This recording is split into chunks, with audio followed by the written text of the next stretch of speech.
창세기 후반부터 족장들 중심으로 이어져 왔던 하나님의 구속사는 이제 출애굽기에서는 모세를 중심으로 계속되는 것들을 볼 수가 있겠습니다.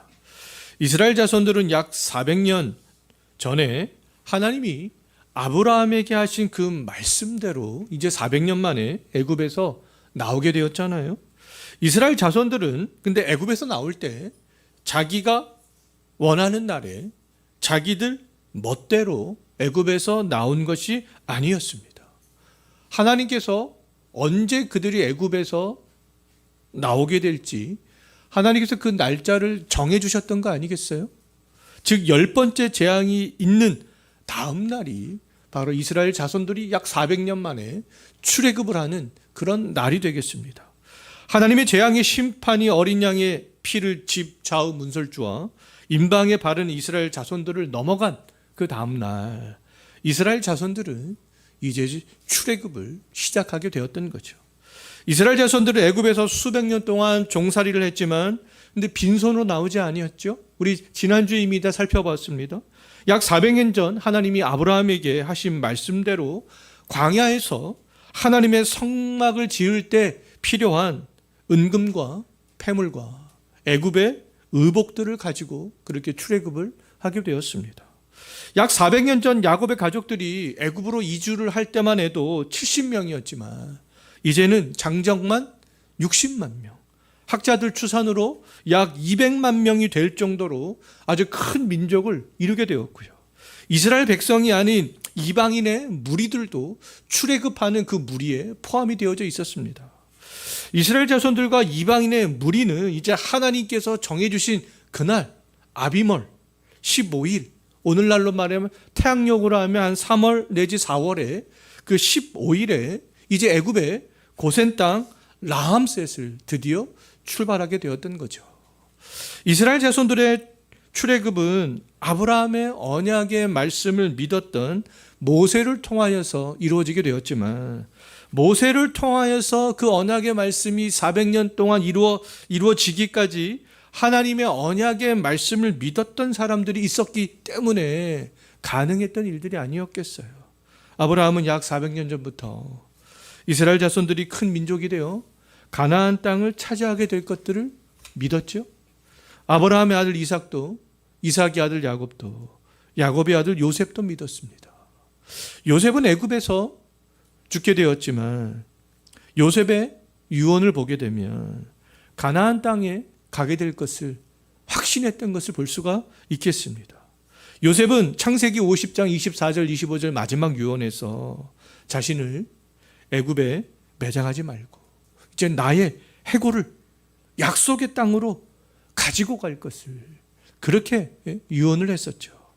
모세는요, 이 요셉의 유언에 따라서 출애굽을 할 때 어떻게 했는지 출애굽기 13장 19절 한번 보십시오. 모세가 어떻게 했습니까? 요셉의 유언에 따라 요셉의 해골을 가지고 나왔죠. 또 여호수아서 24장 32절 말씀을 보게 되면 여호수아와 함께 가나안 정복 정쟁을 했던 장로들은 이제 요셉의 해골을 가나안 세겜 땅에 매장하는 것을 볼 수가 있겠습니다. 이렇게 아브라함부터 요셉과 모세를 거쳐서 여호수아까지 하나님의 이 언약의 말씀은 언약의 말씀을 믿은 사람들을 통하여서 이렇게 성취가 되어져 나가는 것들을 볼 수가 있겠습니다. 요셉의 해골을 가지고 이제 애굽에 라함셋을 출발한 이스라엘의 자손들이 가야 할 최종의 목적지가 어디였습니까? 가나안 땅이었잖아요. 이스라엘 자손들은 하나님이 약속하신 가나안으로 가기 위해서 출애굽을 했기 때문에 그렇습니다.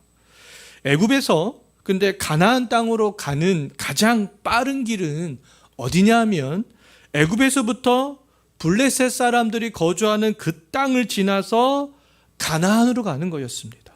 우리가 지도로 보는 성경을 통해서 예전에 했듯이 애굽에서부터 블레셋 땅을 지나 가나안을 지나 메소포타미아 북부와 중부와 남부까지 어떤 길들이 이어지고 있었습니까? 해변길이 이어지고 있었잖아요. 그 해변길을 이용해서 가면 애굽에서 블레셋 땅을 거쳐서 가나안까지 금방 갈 수가 있었습니다. 그리고 쉽게 갈 수가 있었어요. 그런데 하나님께서는 그럼에도 불구하고 이스라엘 자손을 가나안 땅까지 빠르고 쉽게 갈 수 있는 블레셋 사람의 땅으로 인도하지 않으신 것을 볼 수가 있겠습니다. 하나님이 이스라엘 자손들을 그러면 어느 길로 인도하셨는가? 13장 18절 한번 보십시오. 하나님께서 쉽고 빠르게 갈 수 있는 길로 인도하지 않으시고 홍해의 광야길로 인도하셨습니다. 홍해의 광야길은 가나안까지 갈 수는 있지만 굉장히 멀리 그렇게 돌아가는 길이었고요. 굉장히 힘든 그런 길들이었습니다. 일방적인 상식을 가진 사람이라면 애굽에서 가나안 땅으로 갈 때 이용하지 않는 그런 길들이 되는 거죠. 그럼에도 하나님께서는 이스라엘의 자손들을 홍해의 광야길로 인도하시는 것을 볼 수 있습니다. 하나님께서 그렇게 하신 이유에 대해서 또 오늘 본문에서 13장 17절에서 분명히 말씀하고 있죠. 뭐라고 말씀하고 있습니까? 이스라엘 자손들이 블레셋 사람들이 거주하는 그 땅으로 가면 반드시 즉시 전쟁에 직면하게 된다. 그렇게 말씀하고 있어요. 우리가 지도로 보는 성경을 할 때도 이거 다 살펴봤던 내용들인데요. 그때의 헬라 지역에서 지금의 그리스 그 본토 지역에서 바다 사람들이라고 불리우는 사람들이 세력을 막 팽창하기 시작하여서 지중해 여러 지역에 막 정착하기 시작했습니다. 그때에 이제 가나안 남부에 정착해서 도시국가를 세웠는데 그 사람들이 바로 어떤 사람들이 되는 거예요? 블레셋 사람들이 되는 거죠. 이 블레셋 사람들은 애굽이나 메소포타미아처럼 강력한 나라를 건설하지는 못했지만 사사시대와 이 다윗 시대에도 이스라엘을 괴롭게 했을 정도로 강력한 도시국가를 그렇게 형성을 했습니다. 사사시대 대표적인 사람이 삼손이 있죠. 삼손과 블레셋 사람이 대항하는 거 아니겠습니까? 사울 왕 때는 골리앗, 블레셋의 골리앗이 이스라엘을 괴롭게 하는 거 아니겠어요? 블레셋은 출애굽한 이스라엘 자손들이 상대하기는 너무나 강력했던 거예요. 이들은 철기로 무장을 하고 있었습니다. 하나님은 출애굽하자마자 강력한 블레셋과 전쟁을 하게 되면 이스라엘 자손들이 두려움을 느끼고 애굽으로 다시 돌아가려고 할까 봐 홍해의 광야길로 돌리셨다. 그렇게 말씀을 하고 있습니다. 잠시 후에도 우리가 살펴보겠지만 이스라엘 자손들은 조금 더 가게 되면 앞에는 홍해바다에 막히고 뒤에서는 애굽 군대가 추격해 올 때 애굽에서 나온 것을 막 후회하기도 했고 애굽으로 돌아가고자 하는 그런 마음도 먹게 되지만 애굽으로 이제는 돌아갈 수가 없었습니다. 왜요? 이미 애굽과는 거리가 상당히 멀어졌기 때문에 그렇습니다. 그러나 블레셋 땅은 그렇지 않지요. 가나안 땅과도 가까웠지만 애굽과도 굉장히 가까운 그런 곳이었어요. 하나님이 블레셋 길이 아닌 이 홍해 길로 인도하신 것은 아직 믿음이 연약한 이스라엘 자손들을 사랑하시는 그런 방식이었던 거죠. 블레셋 사람들의 땅으로 가는 것은 쉽고 편한 길처럼 보였지만 실상은 홍해의 광야길로 가는 것보다 더 어렵고 고된 길이었던 거예요. 그것뿐만 아니라 이스라엘 자손들은 블레셋 땅으로 지나갈 준비가, 그들과 전쟁을 할 준비가 아직 되어 있지 않았던 것이었죠. 사람들이 보기에 쉽고 편한 길처럼 보일지라도 그 길이 강력한 도시국가를 형성하고 있던 블레셋 사람들과 직면하게 하는 길일 수도 있구나. 그것들을 우리들은 기억할 수 있어야 되겠습니다. 우리가 해야 될 일들은 내가 원하는 길이 있고 다른 사람들이 추천하는 길이 있어도 어떻게 하면 되겠습니까? 하나님이 인도하시는 그 길들을 우리들도 따라가는 것이죠. 내가 볼 때는 블레셋 땅을 거쳐가는 것이 합리적이게 보입니다. 100이면 100 사람한테 다 우리가 어느 땅으로 가나안으로 가야 되겠습니까? 물어보면 100이면 100 다 블레셋 사람들이 거주하는 그 땅을 거쳐서 가는 것이 가장 가깝습니다. 이렇게 얘기할 거예요. 그런데 하나님께서는 그 길이 아니다. 홍해의 광야길로 돌리셨죠. 그럼 우리는 내 이성이 충돌한다 할지라도 하나님의 말씀에 먼저 고개를 숙이고 순종하는 그런 모습이 필요하다라는 겁니다. 이스라엘의 자손들은 하나님이 쉽고 가까운 블레셋 땅으로 인도하지 않고 힘들고 먼 홍해의 광야길로 인도함에도 불구하고 이때까지만 해도 불평하지 않습니다. 하나님, 저 길로 가면 빠른데 우리를 왜 이 길로 돌리십니까? 이때까지만 해도 불평하고 원망하지 않아요. 아직 10번째 재앙에도 죽지 않고 살아남은 은혜와 출애굽의 기쁨이 아직까지 남아 있었기 때문이고요. 애굽의 라함셋을 떠나서 이제 숫곳을 거쳐서 에담까지 문안이 왔기 때문에 그렇습니다. 지금 이스라엘 자손들은 지도로 보는 성경을 제가 자꾸만 말씀을 드리는데 이것들이 우리가 예전에 했던 것들이 다 포함이 되어져 있습니다. 혹시라도 이 지역을 조금 더 확인하고 싶으시면, 어떤 경로인지를 좀 확인하고 싶으시면 우리가 지도로 보는 성경 그것들을 좀 참조를 하시면 되겠습니다. 라암셋을 떠나서 숫곳을 거쳐서 에담까지 문안이 왔어요. 근데 오늘날 이곳이 어디인지는 확실하게는 알지는 못합니다. 숫곳에서 에담까지 오는 동안 이스라엘의 자손들은 전쟁도 배고픔도 목마름도 아직까지 경험하지 않았던 거죠. 뿐만 아니라 하나님께서는 이스라엘 자손들이 숫곳을 떠나서 에담의 장막을 쳤을 때 하나님의 임재를 이제 확실하게 경험을 하게 해주는 그런 것들을 나타내 보이시는 것을 볼 수가 있겠습니다. 애굽에서 10가지 재앙을 통하여서 이스라엘 자손들과 함께 하심을 보여주셨던 하나님께서는 이제 이 에담에서부터는 어떤 방식으로 하나님이 함께 하셨는지 13장 21절 한번 보십시오. 어떻게 하셨습니까? 낮에는 구름 기둥으로 인도하셨고 밤에는 불 기둥으로 함께 하셨죠. 하나님은 낮에는 구름 기둥을 통해서 광야의 뜨거운 햇볕으로부터 보호를 해주셨고 밤에는 불 기둥으로 광야의 추운 밤을 따뜻하게 보낼 수 있도록 그렇게 해주셨죠. 이스라엘 자손들이 홍해의 광야길을 걸어갈 때에도 우리가 어디로 가야 될지 우왕좌왕하지 않고 그냥 하나님께서 인도하시는 대로 구름 기둥과 불 기둥을 따라가기만 하면 되었던 거죠. 에담에서 시작된 이 구름 기둥과 불 기둥이 언제 정확하게 없어졌는지는 알 수 없으나 이스라엘 자손들이 40년간 광야 생활을 하는 내내 이 구름 기둥과 불 기둥은 계속 있었습니다. 이스라엘 자손들과 함께 했던 거죠. 광야 생활 40년간 구름 기둥과 불 기둥이 함께 했다라는 것은 하나님께서 이스라엘 자손들과 계속 함께 하셨다라는 말이 되는 거 아니겠어요? 이스라엘 자손들이 불평하고 원망할 때, 심지어 하나님을 향해서 광야에서 반역할 때에도 구름 기둥과 불 기둥이 없어졌어요? 없어지지 않았어요? 광야 40년 동안 없어지지 않았습니다. 애굽에서 이스라엘 자손을 불러내신 하나님께서는 가나안 땅으로 그들을 인도해 가는 것을 포기하지 않으셨던 것이죠. 계속적으로 그들과 함께 하시면서 그들을 인도해 가셨던 것들을 볼 수가 있겠습니다. 하나님은 이스라엘 자손들이 광야에 있는 동안 계속 함께 하셨어요. 하나님이 이스라엘 자손들과 함께 하신 이유는 단 한 가지밖에 없습니다. 무엇 때문에 하나님께서 그들이 원망하고 불평하고 때로는 반역을 할 때에도 구름 기둥과 불 기둥으로 그들과 함께 하셨겠어요? 그것은 하나님께서 말씀하신 언약 때문에 그렇습니다. 언약에 충실하신 하나님께서 아브라함에게 하신 약속의 말씀들, 가나안으로 인도하겠다. 그 아브라함과 맺은 그 언약의 말씀들을 하나님께서 스스로 그렇게 이루셨던 것이죠.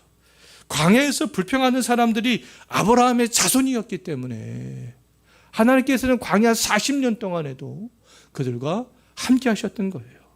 지금도 하나님께서는 우리와 함께하고 있는 거 아니겠어요?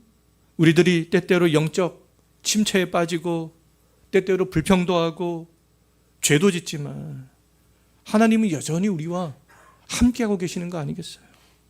하나님께서 우리를 향해서 그렇게 하시는 이유는 우리들이 하나님의 마음에 흡족한 행동을 했기 때문이 아니잖아요. 예수 그리스도를 통하여서 새 언약이 백성이 되었기 때문에 그렇습니다. 하나님께서는 우리들을 새 언약으로 그렇게 맺으신 것이죠. 관계를 맺으셨습니다. 새 언약 아래에 있는 우리들에게 하나님이 하신 가장 큰 약속이 뭐냐면 바로 성령의 내주하심이에요. 성령의 내주하심. 아브라함의 언약 아래에 있었던 이스라엘 자손들은 구름 기둥과 불 기둥을 통하여서 하나님의 임재를 경험했습니다. 하나님께서 그들을 인도하셨죠. 구약의 모든 언약을 성취하신 예수 그리스도의 새 언약 안에 있는 우리들이 경험하는 그런 하나님의 임재는 이제 구름 기둥과 불 기둥처럼 우리의 밖에 있지 않다라는 것입니다. 하나님의 임재는 우리의 안에 있다라는 거예요. 그 성령의 내주하심이죠.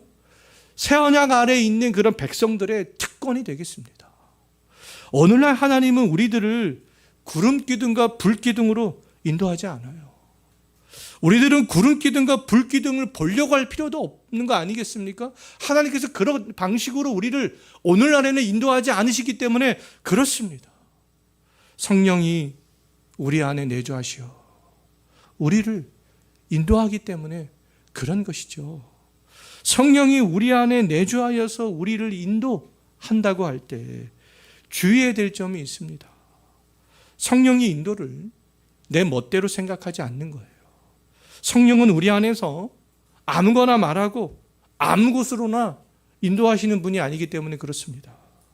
성령은 우리를 요한복음에서 예수님께서 말씀하고 있듯이 예수에 관한 것들을 성령께서 가르치고 성령께서는 우리를 어디로 인도한다라고 말씀하고 있어요? 진리 되시는 예수님께로 인도한다. 그렇게 분명하게 말씀하고 있죠.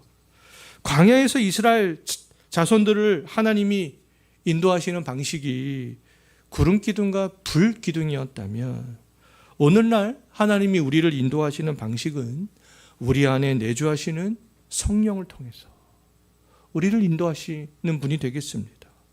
우리 안에 내주하시는 그 진리의 성령은 우리를 예수님께로 인도하기 위하여서 때때로 우리들을 블레셋의 그 땅으로 인도하지 않으시고 광야길로 인도하고 계시는 거죠. 그 길이 왜요? 때에 따라서 우리의 믿음의 수준으로 볼 때 그 길이 블레셋 사람의 길보다 홍해의 광야길로 인도하는 것이 더 안전하기 때문에 그런 거 아니겠어요?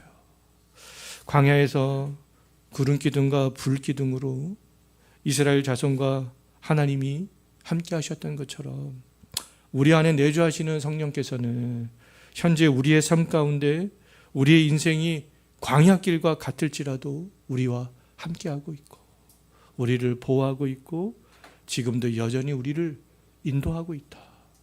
그런 사실들을 우리가 기억하면서 살아갈 수 있었으면 좋겠습니다. 하나님의 인도하심에 따라서 블레셋의 길로 가지 않고 홍해의 광야길로 들어선 이스라엘 자손들이 이제 숫곳과 에담을 거쳤습니다. 고센 땅 라암셋을부터 출발하여서 숫곳을 거치고 에담을 거쳤죠. 에담에서부터 하나님께서 불기둥과 구름기둥으로 함께 하셨습니다. 이제 그들이 어디까지 왔는가? 14장 2절 한번 보십시오. 어디까지 왔어요? 비아히롯 앞 곧 바알수본 맞은편 바닷가에 도착했습니다. 좀 전에도 말씀을 드렸지만 오늘날 숫곳과 에담과 비아히롯 곧 바알수본의 맞은편 바닷가의 위치가 어딘지 정확히 알 수는 없습니다. 하지만 우리들은 이스라엘 자손들이 지금 멈춰서 있는 그곳에서 어떤 하나님의 역사가 일어났는지 정확하게 알고 있잖아요. 비아히롯 앞 바알수본 맞은편에서 역사적인 사건인 홍해바다가 갈라지는 그런 일들이 일어나게 된 거죠. 이스라엘 자손들은 홍해바다가 갈라져 마른 땅 위를 건너가게 되지만 이스라엘 자손을 추격하던 애굽의 군대는 그 바다에서 잘 몰살되어져 버린 거 아니겠습니까? 근데 성경을 이성적으로 보는 사람들이 있습니다. 성경을 이성적으로 보는 사람들은 성경의 초자연성들을 부정하는 거 아니겠어요? 예수 그리스도의 동정녀 탄생, 성경을 이성적으로 보려고 하는 사람들은 그것을 부정합니다. 홍해 바다가 갈라진 거, 그것도 부정하죠. 성경을 이성적으로 보는 사람들은 홍해를요 단순히 갈대숲으로만 그렇게 해석을 합니다. 그래서 이스라엘 자손들이 홍해 바다가 막 쫙 갈라져서 그들이 그 마른 땅을 건너간 것이 아니라 그들은 조그만 갈대숲을 건넌 것이다. 그렇게 해석을 합니다. 왜냐하면 이 홍해라는 그 뜻 가운데는 갈대숲이라는 의미가 포함이 되어져 있기 때문에 그들은 그것을 그렇게 해석을 하는 것이죠. 하지만 성경을 보면 홍해가 반드시 갈대숲만을 의미하지 않는다라는 것들을 알 수 있어요. 솔로몬이 아카바만에 있는 에시온게벨에서 배를 지을 때에 에시온게벨에 있는 그곳을 홍해라고 지칭하고 있는 것을 볼 수가 있겠습니다. 또 예레미야 49장 말씀에서 하나님이 에돔을 심판할 때에 에돔의 고통소리가 홍해에 들리게 될 것이다. 그렇게 말씀하고 있는데 에돔 족속이 염의 남쪽에 살았던 것으로 볼 때 예레미야가 지칭했던 홍해도 아카바만이라는 것들을 알 수가 있는 것이죠. 그렇다면 성경에서 그 시내반도가 있잖아요. 시내반도 서편에는 수에즈만이 있고 시내반도 동편에는 아카바만이 있습니다. 지도로 보는 성경, 집에 가셔서 교회 밴드에 들어가시면 지도가 다 있으니까 한번 좀 확인해 보셨으면 좋겠습니다. 그런데 그 두 곳을 모두 다 성경에서는 지금 홍해로 지칭하고 있어요. 이스라엘 자손은 작은 갈대숲을 걷는 것이 아니라 실제로 홍해 바다를 걷는 것이죠. 이스라엘 장정 60만 명과 이스라엘과 함께 출애굽한 이방인들은 홍해 바다가 마른 땅이 되었을 때 건너갔던 것이고 애굽의 군대는 홍해 바다에서 몰살이 되었던 것이죠. 정말 이스라엘 민족들이 작은 갈대숲을 건너갔다면 애굽의 군대가 어떻게 몰살이 될 수 있겠습니까? 그건 말이 안 되는 거 아니겠어요? 우리는 성경의 기록을 통해서 이스라엘 자손들과 애굽 사람들이 홍해 바닷가에서 어떻게 되었는지 이미 다 알고 있지만 실제로 이스라엘 족속이 홍해 바닷가에 딱 처음 섰을 때 그때로 한번 돌아가 보십시오. 딱 처음 섰을 때 애굽의 바로도 이스라엘 자손들도 자신들의 운명이 어떻게 될지 알지 못하고 있었잖아요. 바로는 홍해 바다에 직면하여서 더 이상 앞으로 갈 수 없게 된 이스라엘 자손들에 대한 소식을 듣고 쾌재를 불렀겠죠. 바로는 이스라엘 자손들이 라암셋을 출발했을 때부터 그들의 이동 경로들을 아마 계속 지켜보고 있었던 것 같아요. 바로는 이스라엘 자손들이 블레셋의 길로 가지 않고 홍해의 광야 길로 가는 것을 보았을 때만 해도 저들이 왜 저쪽으로 가지? 뭐 이상하게는 생각했겠지만 별다른 반응은 보이지 않았습니다. 그런데 지금은 달랐죠. 바로는 이스라엘 자손들이 홍해 바다에 가로막혔다는 소식을 듣고 곧바로 어떻게 하냐면 애굽의 군대를 동원하여서 그들을 추격하기 시작합니다. 이스라엘 자손들 앞에는 홍해 바다가 가로막혀 있었고 뒤에서는 바로의 군대가 추격해 오는 것을 보면서 이스라엘 자손들은 두려운 마음이 들었어요. 이제 우리가 꼼짝없이 진퇴양난에 빠졌구나. 그들은 그 앞에서 여호와께 불평과 절망의 절기를 하면서 온갖 악담을 쏟아내기 시작했고 급기야 애굽에서 나온 것도 후회하기 시작하는 것들을 볼 수가 있겠습니다. 그들은 두려움 속에서 하나님이 그동안 베풀어 주셨던 은혜를 잊어버렸을 뿐만 아니라 지금도 하나님이 구름 기둥과 불 기둥으로 함께하고 계시잖아요. 그럼에도 불구하고 하나님이 함께하고 계심들을 기억하지 않았던 것이죠. 오늘날 우리 성도들이 하나님께 불평하고 원망할 때 성령이 우리 안에 내주하고 있음에도 불구하고 하나님께서 말씀하고 있음에도 불구하고 하나님이 말씀하시고 함께하고 계심을 잊어버리는 것과 똑같은 거 아니겠어요? 두려움 때문에 하나님을 향한 생각과 감정이 그냥 마비가 되어져 버리는 것이죠. 구름 기둥이 지금 함께하고 있는데도 그 큰 두려움 때문에 하나님을 향한 그런 감정과 생각이 완전 그냥 마비가 되어져 버린 거예요. 이스라엘 자손들처럼 생명의 위협을 느낄 정도로 두려움이 몰려올 때 하나님의 은혜로 구원의 백성이 된 것이 후회가 될 때 어떻게 해야 될까? 지금 막 구원의 백성이 된 거 홍해바다 앞에서 후회하고 있는 거 아니겠어요? 그럴 때 과연 어떻게 해야 될까? 하나님께서 우리가 그런 상황에 직면했을 때 이스라엘 자손들에게 어떻게 하라고 하셨는지 14장 13절 한번 보십시오. 어떻게 하라고 했습니까? 너희는 가만히 서서 여호와께서 너희를 위해 행하시는 구원을 보라. 너희는 그냥 가만히 있어라. 이렇게 말씀하셨죠. 두려움에 직면했을 때 구원의 백성이 된 것을 후회할 만큼 어떤 세상의 그런 것들에 짓눌릴 때, 그럴 때 있잖아요. 우리가 이 땅에서 인생을 살아가다 보면 우리 성도들이 해야 될 일들은 뭐라는 겁니까? 먼저 멈춰서서 하나님이 누구인지, 하나님께서 어떤 일을 행하실지 그 하나님을 먼저 바라보라 라는 것이죠. 우리를 구원하신 하나님이 어떻게 우리의 구원을 완성해 가실지 지켜보라 라는 겁니다. 우리 안에 내주하시는 그 성령께서 우리에게 어떻게 말씀하시는지 지켜보는 것이죠. 내가 세상에 감당할 수 없는 그 두려움과 힘듦과 고난이 물밀듯이 몰려와서 내 감정이 마비가 되고 내 생각이 하나님을 향하여서 마비가 되었을 때 내가 뭘 하려고 먼저 하지 말고 내 안에서 성령이 내주하고 계시는데 그 성령이 내주하시는 그 성령께서 뭐라고 말씀하시는지 그것을 먼저 가만히 지켜보는 거예요. 하나님을 먼저 바라보는 것이죠. 성령께서는 좀 전에도 말씀을 드렸듯이 예수 그리스도의 것을 말씀하시는 분이 되는 거잖아요. 홍해바다 앞에 있는 이스라엘 자손들이 어떻게 해야 할지를 말씀해 주신 하나님께서는 분명히 예수 그리스도의 말씀을 통해서 우리에게도 말씀해 주신다라는 겁니다. 필요할 길을 주시는 것이죠. 우리가 인생을 살면서 홍해바다와 같은 지점에 서게 되었을 때 해야 되는 일들은 하나님의 말씀에 먼저 귀를 기울이는 거죠.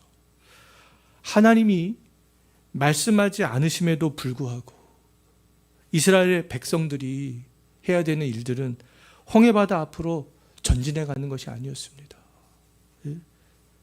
뒤에서 막 따라오고 있는 애굽 군대에게 먼저 지레 겁먹고 항복을 하는 것도 아니었잖아요. 하나님께서 어떻게 하실지 그것을 먼저 지켜보는 것이죠. 하나님께서는 모세를 통하여서 말씀해 주셨습니다. 모세가 손을 바다 위로 내밀어서 손에 들고 있던 지팡이로 치면 물이 갈라져 마른 땅이 될 거야. 그때 이스라엘 백성들은 건너가면 된다. 하나님께서 그렇게 말씀하셨죠. 이스라엘 자손들이 해야 되는 일들은 하나님이 말씀하실 때까지 기다렸다가 홍해가 갈라질 때 건너가는 거예요. 우리 안에 내주하시는 성령께서는 오늘날에도 분명히 우리에게 말씀해 주십니다. 두려움과 어려움 때문에 감정과 생각이 마비가 되어서 어떻게 해야 할지 모를 때 우리 안에서 우리를 인도하시는 성령의 그런 말씀에 귀를 기울이는 것이죠. 조금 전에도 말씀을 드렸지만 성령의 말씀에 귀를 기울이는 것은 마음속에서 속삭이는 소리를 들으라는 것이 아니잖아요. 물론 성령께서는 때때로 강력하게 우리의 마음속에서 말씀하시기도 하십니다. 때때로 막 강력하게 어떤 마음을 너무나 강력하게 주셔가지고 그런 마음을 주셔서 사람의 마음을 움직이게도 하시지만 근데 매사에 그렇게 하시지는 않으시죠.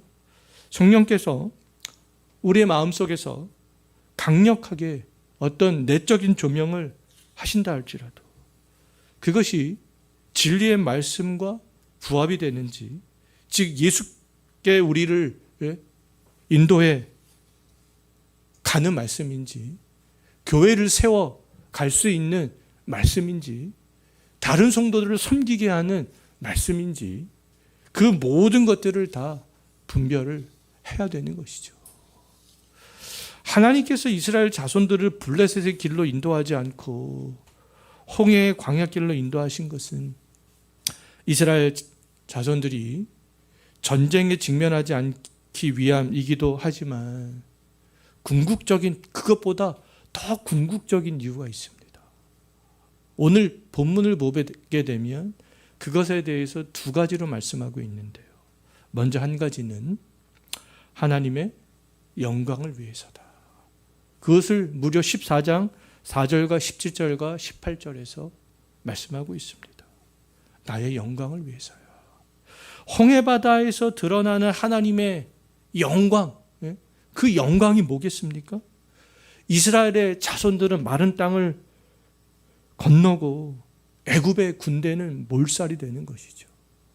그 하나의 장면을 통하여서 하나님의 영광이 드러나게 된다라는 겁니다. 하나님께서는 그 하나님의 영광을 드러내게 하기 위하여서 이 이스라엘 자손들을 애굽의 홍해의 길로 돌리신 거 아니겠어요? 오늘날에도 하나님이 우리 안에 내주하시는 그 성령을 통해서 우리를 인도하시고 말씀하시고 우리를 절망적인 고통과 두려움에서 벗어나게 하시는데 그 이유가 뭐겠습니까? 그것을 통해서 하나님의 영광이 나타내도록 하기 위하여서 그렇게 하는 거 아니겠어요? 하나님의 영광이 나타나는 그때는 우리가 하나님의 말씀에 따라서 절망과 두려움의 고통에서 벗어날 때인 것이죠. 우리의 원수 마귀가 패배할 때 그런 거 아니겠어요? 우리가 죄에서 승리할 때 그런 거 아니겠어요? 내가 직면하는 어려움과 두려움은 그러면 내가 안고 끙끙거리면서 살아야 될 것이 아니라 하나님 안에서 하나님의 영광을 위해서 반드시 해결을 해야 될 그런 문제다라는 것이죠. 그때에 하나님의 영광이 나타나게 된다라는 겁니다. 자, 또 다른 한 가지 이유가 있는데요. 14장 31절 말씀을 보게 되면 하나님이 인도하시는 능력을 경험한 하나님의 자녀들이 하나님을 더욱더 경외하도록 하기 위하여서다. 그렇게 말씀하고 있습니다. 애국 군대가 추격해 오는 것을 보면서 하나님을 원망하면서 출애굽 자체를 후회했던 이스라엘 자손들은 이 홍해바다가 갈라지는 사건을 통하여서 하나님을 경외하는 마음을 갖게 되었던 것이죠. 그리고 더 인도자 모세를 신뢰하게 되는 그런 일들이 발생하는 것을 볼 수가 있겠습니다. 이 홍해바다의 사건을 통하여서 하나님께서 원하셨던 두 가지, 하나님의 영광이 온천하에 나타나는 것이죠. 특히 애굽 땅에 나타나는 거예요. 이스라엘 자손들은 살고 강력했던 애굽의 군대가 몰살되었다. 하나님의 이름이, 여호와 하나님의 이름이 애굽 온 땅에 드러나게 되는 것. 그리고 하나님의 은혜를 경험한 사람들이 하나님을 더욱더 경외하는 마음을 갖게 되는 것. 거기에 있었습니다. 그것이 홍해바다 사건의 두 가지 목적이 되는 거죠. 하나님이 블레셋 땅의 길로 이스라엘을 인도하지 않으시고 홍해의 광야길로 인도하신 이유, 다시 한번 말씀을 드리지만 블레셋과의 전쟁에서 피하게 하는 것도 있었지만 궁극적으로는 홍해바다의 이 사건을 통하여 하나님의 영광을 나타내 보이기 위함이었고 하나님의 백성들로 하여금 하나님을 경외하는 마음이 깊어지도록 하기 위함이었고 광야 40년 동안 자기들을 인도하는 모세의 권위를 더욱더 세워지기 위한 그런 사건이었던 거죠. 하나님 앞에서 신실했던 이 모세와 모세의 누이 미리암은요, 그 모든 사실들을 알았죠. 자기들이 그래서 경험했던 그 모든 것들을 홍해바다를 건넌 이후에 하나님께서 홍해바다에서 행하신 일들을 온 천하에 또 그들의 후손들에게 알리기 위하여서 지금 출애굽기 15장을 보게 되면 어떻게 했습니까? 노래를 지었죠. 노래를 지어서 하나님께서 하신 그 모든 일들을 높이며 찬송하는 것을 볼 수가 있겠습니다. 여기 있는 우리들은 하나님의 그 구원의 은혜를 경험했지만 하나님은 우리들을 세상 사람들이 보기에 좋은 길, 평안한 길로만 우리를 인도하시지 않는다라는 거예요. 하나님은 믿음이 연약한 우리를 위해서 때로는 블레셋 땅의 길이 아닌 홍해의 광야길로 우리를 인도하시고요. 하나님의 영광과 우리들이 여호와를 경외하도록 하기 위하여서 내 힘으로 어찌할 수 없는 상황인 홍해바다와 같은 상황에도 직면하게 하신다라는 겁니다. 그때 우리들이 해야 되는 일들은 우리 안에 내주하시는 그 성령의 인도하심, 그 인도하심에 따라 살아가는 것이죠. 성령은 예수 그리스도께로 우리를 인도하기 때문에 그렇습니다. 우리의 구원을 완성하는 방향으로 우리를 인도하시기 때문에 그런 거 아니겠어요?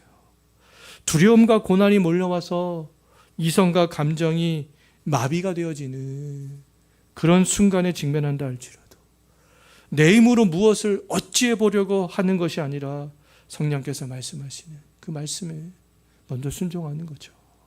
그러면 모든 문제가 해결이 되고 하나님의 영광이 불신자들에게 특히 나타나게 되고 우리 신자들은 하나님을 더욱 경외하는 마음으로 하나님이 우리를 위해서 행하신 그 큰 일들을 모세와 미리암처럼 찬송하며 살아가게 될 줄로 믿습니다. 기도하겠습니다.